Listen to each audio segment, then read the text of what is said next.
As a deep panteth for the water, so my soul longs after you.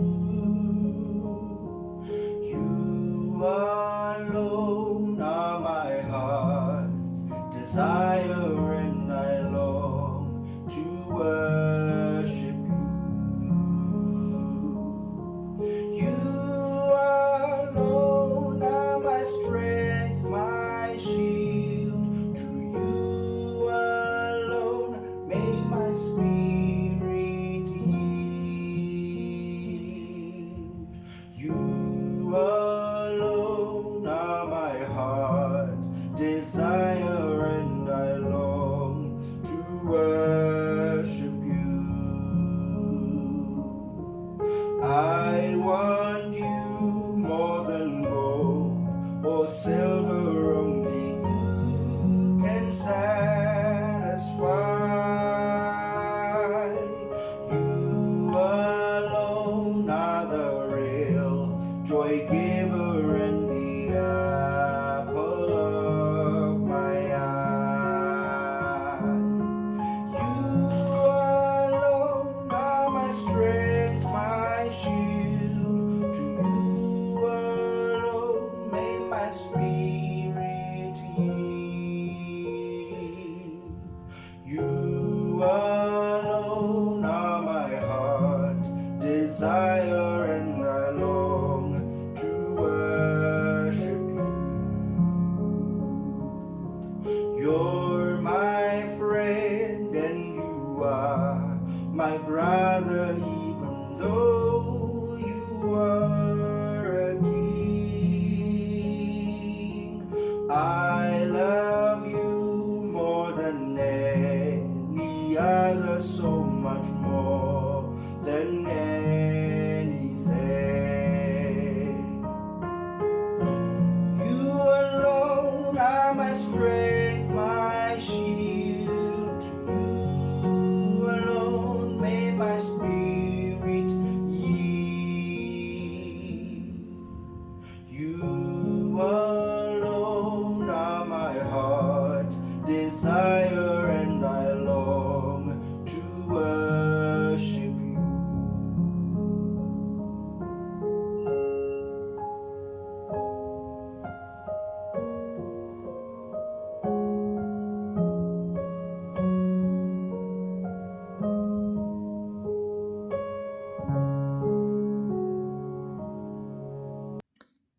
Hello and welcome to our second segment based on my book, Who Are You? The Root of Identity.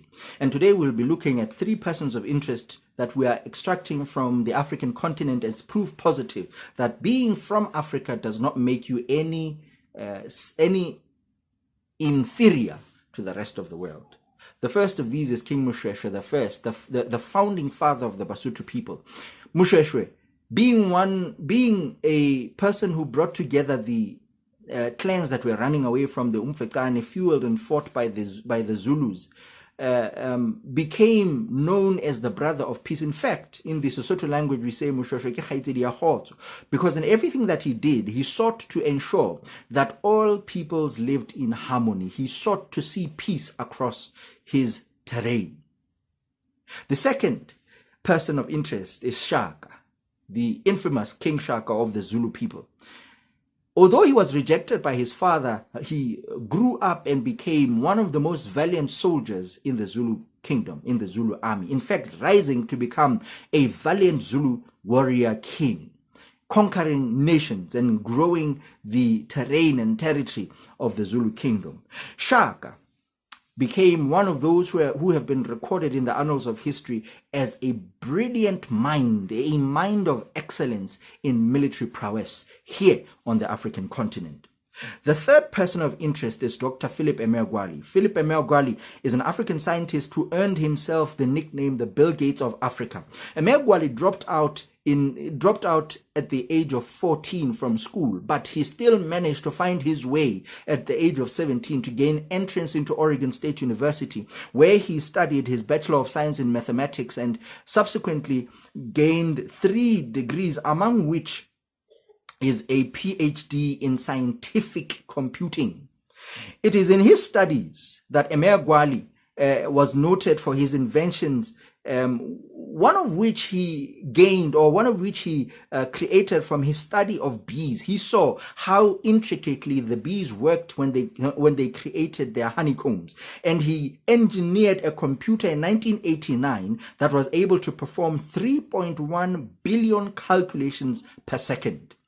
Now look at yourself today. You may count yourself out and think that you are useless, think that you are weak, think that because you are an African, because you are dark skin, because you come from a certain neighborhood, because you studied in a certain school, because you come from a certain community, you are inferior. But I want you to know, I want to assert in your mind today that it does not matter where you come from. What matters is what you do with the things that life throws at you.